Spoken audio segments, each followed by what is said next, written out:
fifaliana iray no tafahoana aminao amin'izao fiafaran'ny herinandro izao. Miarahaba anao tafaraka indray isika anatrika izao fandarana manokana izao. Ny irina dia hoe hiaraka aminao Andriamanitra ary anana fifaliana sy fiadanana ianao amakivaky izany farany herinandro izany.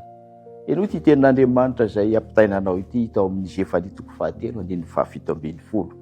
izay mivaky toy izao. Jehovah Andriamanitra no ao aminao, mahery izy ka hamonjy. Iravoravo anao amin'ny fifaliana izy, hosondriana amin'ny fitiavana izy, hifaly anao amin'ny fiompiana izy. Raha hiompy an'Andriamanitra ianao, raha hiaraka aminy ianao, dia ahita fifaliana amakivaky izao farany herinandro izao koa Andriamanitra ny hiaraka aminao.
Salamo fahaenina ambin'ny folo amby zato ny 112 dia miteny izy hoe saozy izy tian'i Jehovah satria efa nandreny feon'ny fifonako izy, satria efa nangilana ny sofiny tamiko izy dia hiantso ara mbola velona koa. Dia zandro any ohatrany hoe te hiara-iombon-kevitra amin'ny Davida hoe hanandratra ny feo antsika sika androany dia mino azy zany fa heno antsika Andriamanitra.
Tsika tsirairay avy samy efa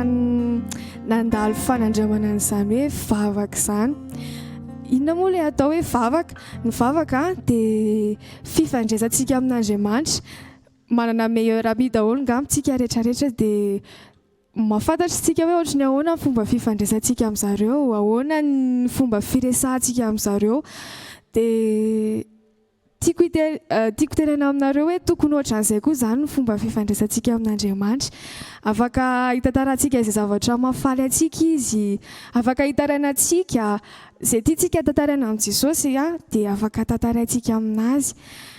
Eo koa nefa ilay hoe rehefa mivavaka tsika dia ny toe-pontsika no jeren'Andriamanitra. Tsy hoe miteniteny fotsiny tsika rehefa hivavaka fa zavatra miloaka avy ao am-pontsika. Dia amin'iny rehefa miresaka amin'Andriamanitra tsika dia tena mihaino antsika izy. Ao amin'ny Matthieu toko 7:17 dia misy teny manao an'izao amin'ny anaran'i Jesosy: mangadà dia omena ianareo, mitadava dia ahita ianareo, tondony dia hovahana ianareo. Fa izay rehetra mangataka no mahazo, ary izay mitady no mahita, ary izay mandondona no vohana.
Tenanareo hoe indraindray tsika mieritreritra hoe izay zavatra ataontsika dia mety hoe mety foana, kanefa Jesosy mahafantatra an'izay tokony hasoantsika. Dia indraindray tsika mangataka vavaka dia zavatra tsy araka ny sitrapon'Andriamanitra nefa nangatahantsika, nefa Andriamanitra mahalala izay mahasoa antsika ary izy manome lalana ho antsika amin'ny zavatra rehetra izay ataontsika. Dia eto dia te hampahety anareo hoe ninona zavatra hoentinareo ambavaka dia Andriamanitra mamaly vavaka antsika hatrany hatrany. Tirana kretien entiko hampaherezana antsika.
Isa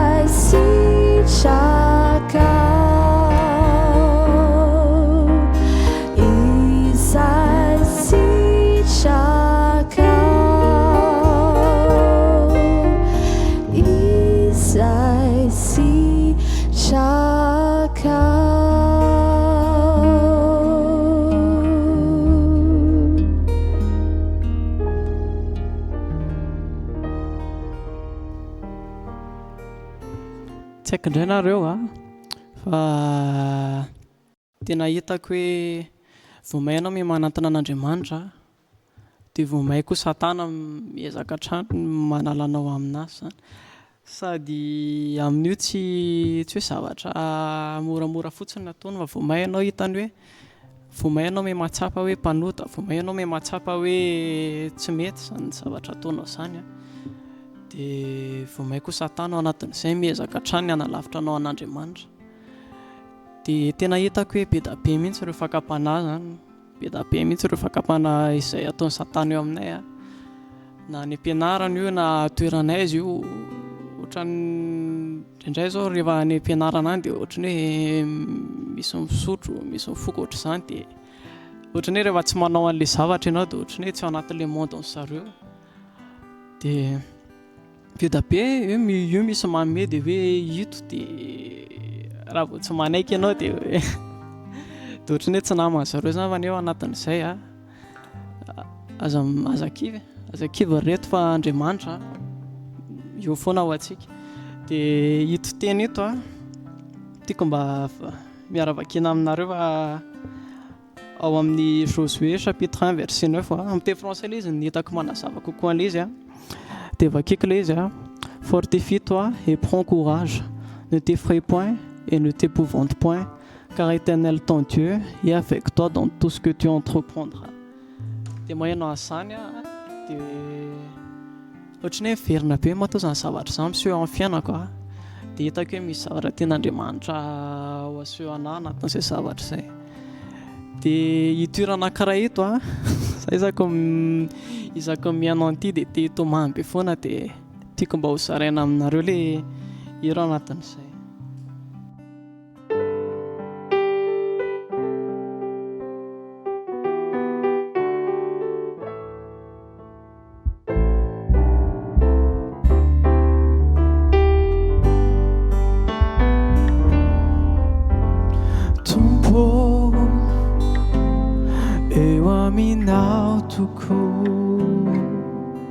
Niangaviko itari dalana famarobeiro fandrika misakana mitady andavoa kanidiako any aminao tantanore Swatao Sainu Tunumbavaku Karalai Tananau Maherin Watsu Chanao Tiwafaka Tukua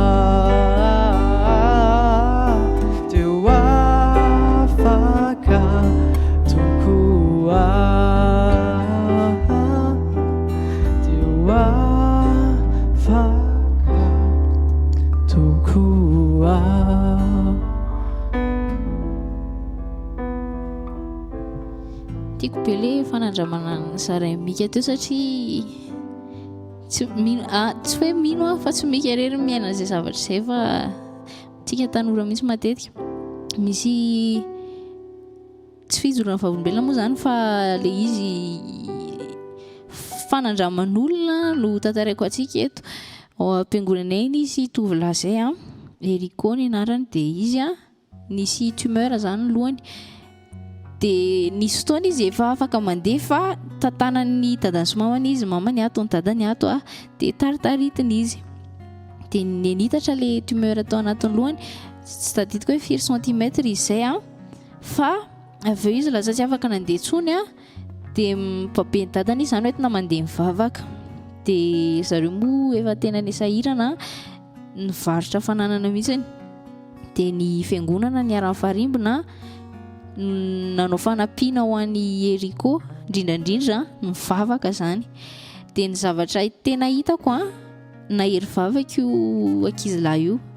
eo amin'ny taonana tanora matoanto eo izy zany, mety hoe 14-15 ans eo. Dia rehefa nandeha ny fotoana fohy tao anatin'ny fotoana fohy dia hita le vola nitetavina ioperena an'asa satria tsy maintsy atao fandidiana aingana vetivetika nahitana an'le vola natao ny opération vita soamantsara izy le mibabeny iny dia za moa tamin'ny sabata zany vao nahita anazy satria sabata roa tsy teo. Dia izy le mibabeny iny efa afaka nandeha nitaritaritana. Dia rehefa nampianatra lesona anazy izay tao amin'ny kilasy ny tanora matoanto dia ny zavatra hitako akaiky be an'Andriamanitra izy ary tena mivavaka fa indrindrandrindra mivavaka ampinoana. Dia ohatrany hoe tiako zaraina amintsika izay hoe ny vavaka izay ataontsika dia tsara foana raha antsika finoana. Teny fikasana ao baiboly be da be mampitombo ny finoantsika ireny teny fikasana ireny. Hoy ny mpanoratra anankiray Eugene Peterson,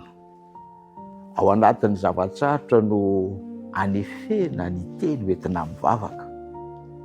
Izany dia manambara amintsika fa zava-dehibe ro fanandramana iainana ao anatin'ny fiainana. Ireo zavatra mandalo ao anivon'ny ankohonana, ao anivon'ny asa, ao anivon'ny fiarahamonina. Zava-dehibe izany, kanefa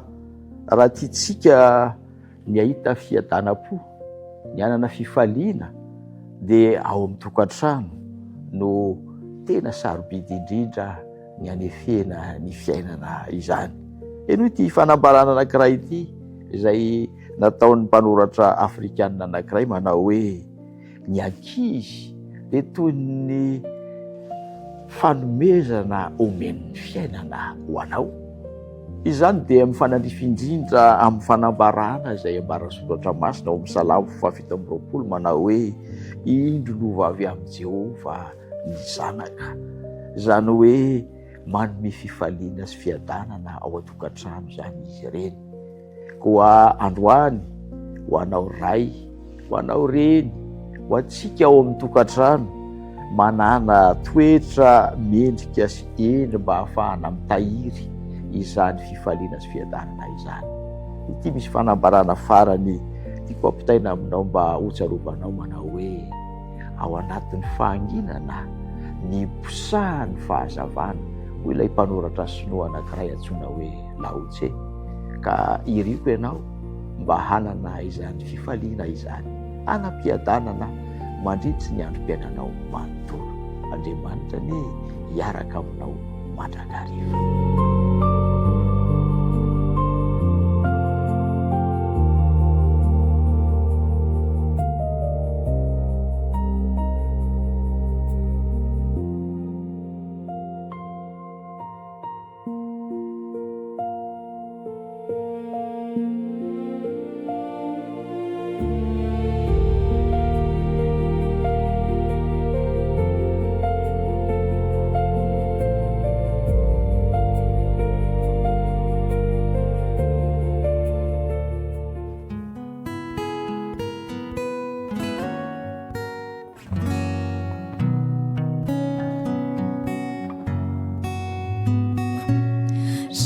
Mivavaka ianao risaka zany, mivavaka minandry ao manitraray,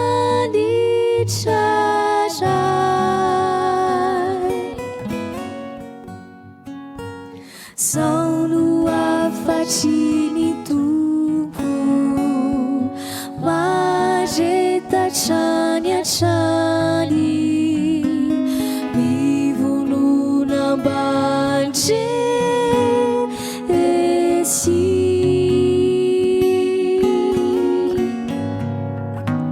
ny devoly de tsy faly amin'ny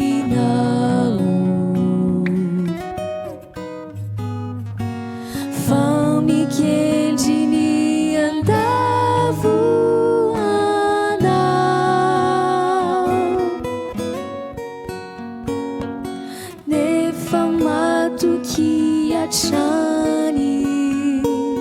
Jeso rery no jerena fizy no miaro sy mitsinjo anao ira teny fikasana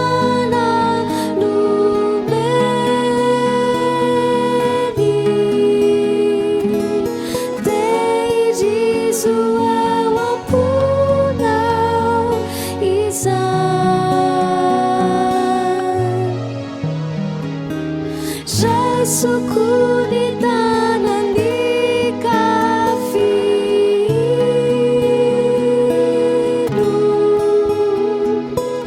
fizinu itarikya ana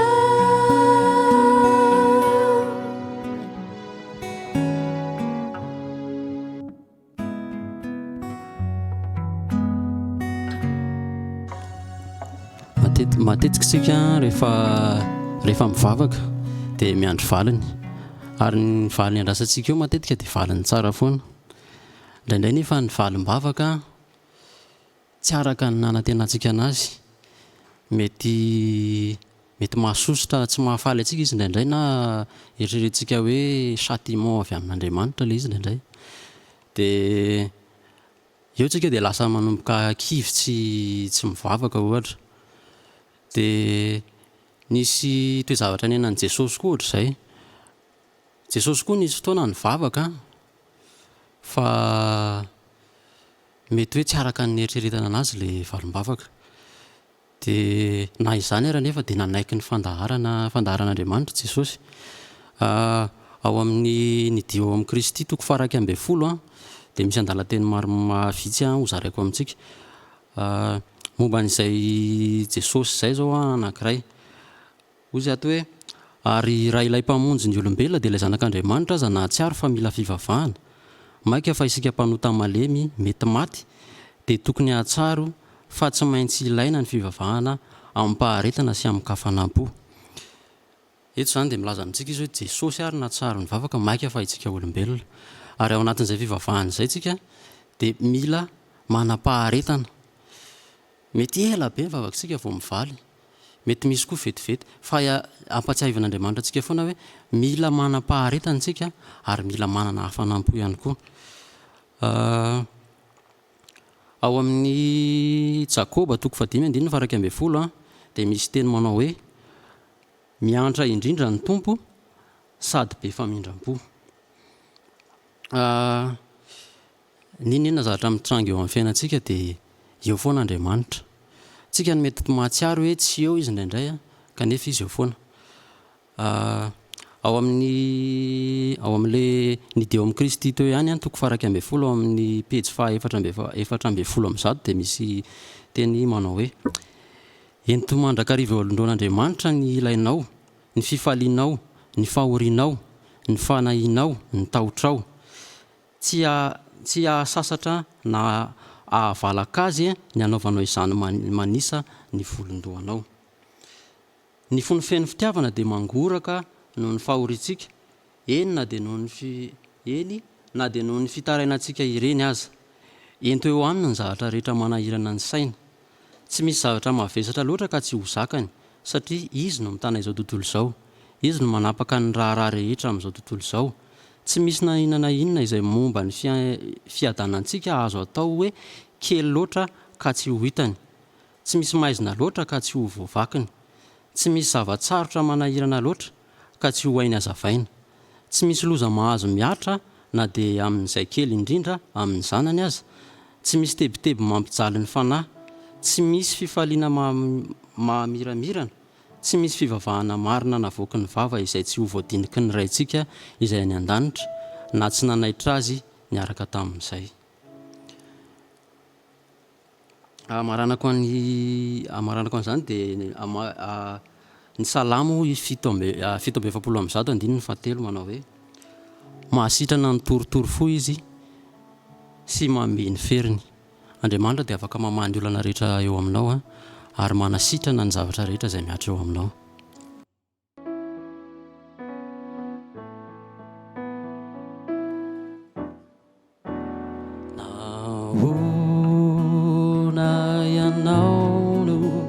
mitomany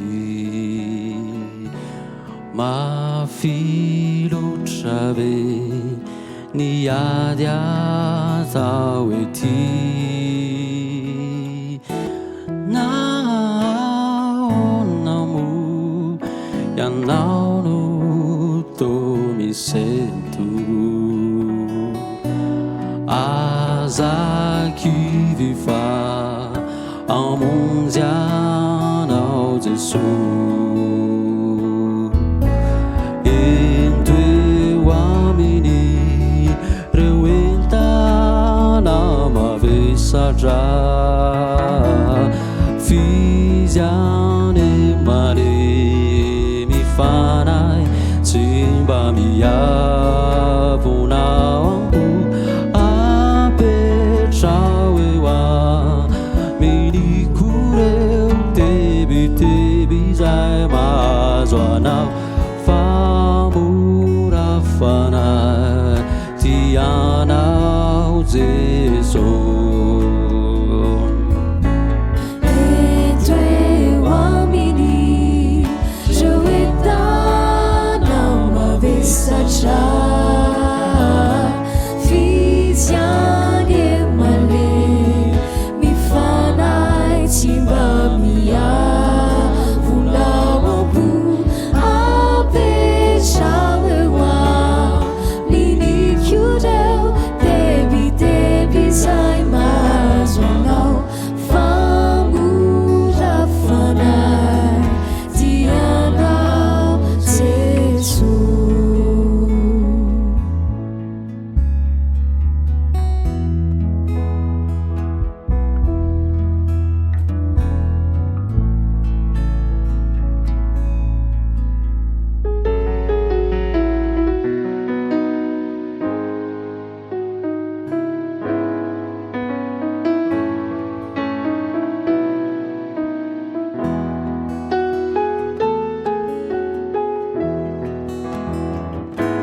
borany iao anaty fonao tony amin'ny saka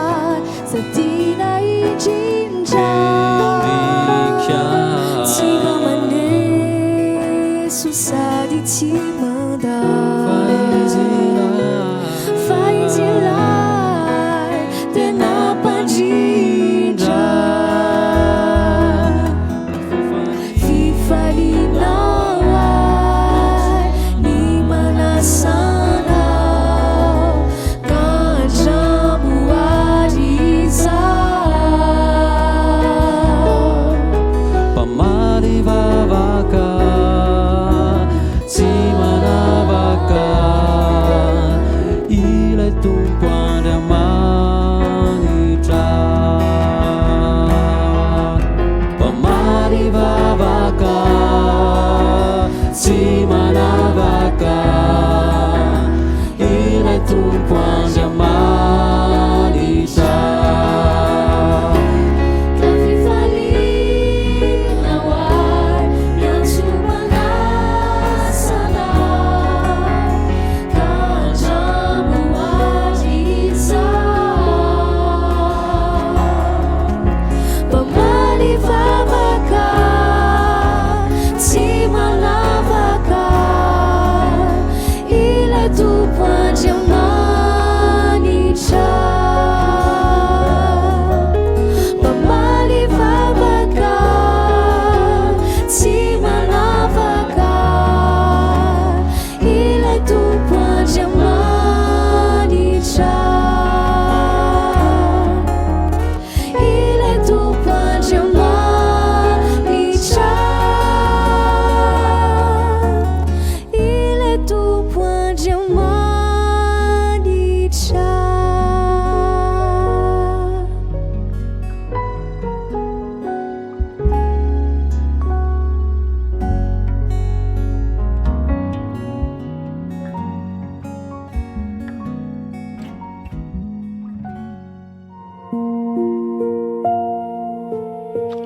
antenaina fa nahazo hery ianao nanaraka ny fandaharana andro any ignany Andriamanitra no namanao ary ny fifaliana avy aminy no hoentinao hamakivaky ny faran'ny herinandro. Andeha hivavaka isika, ampitoetra zany eo amin'ny fiainanao manontolo. Hivavaka isika. Raha eo misaotra satria afaka izay nanaraka hifandaharana mahatserova iny. Egnany Andriamanitra izany fandaharana izany dia hitondra fampahirezana tanteraka ho anay. Ka izay rehetra norenesinay sy natrehinay dia hoery ho anay izany. Mba ho izay hamakivaky ty faran'ny herinandro ity, aoka ny tananao no hitantana ny fiainanay amin'ny anaran'i Jesosy. Amen.